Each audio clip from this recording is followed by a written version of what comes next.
At nandito na nga po tayo ngayon sa ating area. Dito muna tayo hanga mga katoto. Dito muna tayo. Yung mga lubog-lubog na yan. Nakuha na namin yan eh. Ng 20 galon. O, tali lang tayo dito. Dito muna tayo mag-start. Tapos pababa tayo. Papunta tayo dun. Game! At tayo umahon na. Gusto medyo na ito mag-alauna mga toto.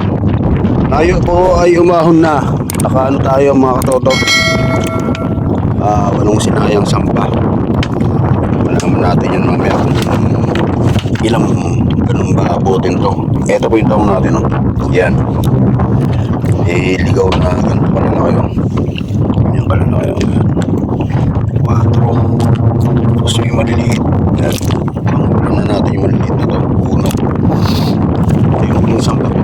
Yan. Pauwi na po tayo. Yakan na lang yung tatlo. Tapos diretso na po sa puno ng Bernabe. Bilangin natin yung mga tutong ilang ganun yun. Malaman natin yun. Tanggal na po ng compressor si Boss B. Papalit na po. Nakabenta tayo ng 16 galon. 85 ang isang galon. Tapos nag-uwi tayo ng pangulam. Ito, kasama natin si Jason, pati anak niya. Ulam. So sinuwi ko na yung similya. Bali yan nangyari, pabuha tayo sa Argador 50 pesos. Kumenta tayo ng 1,360. Nagkape kami, pinching ko isa, dalawa kami, 50 pesos. Pamili kami ng guantes. Ang natira 1,002. 1,000 ba? 1,000.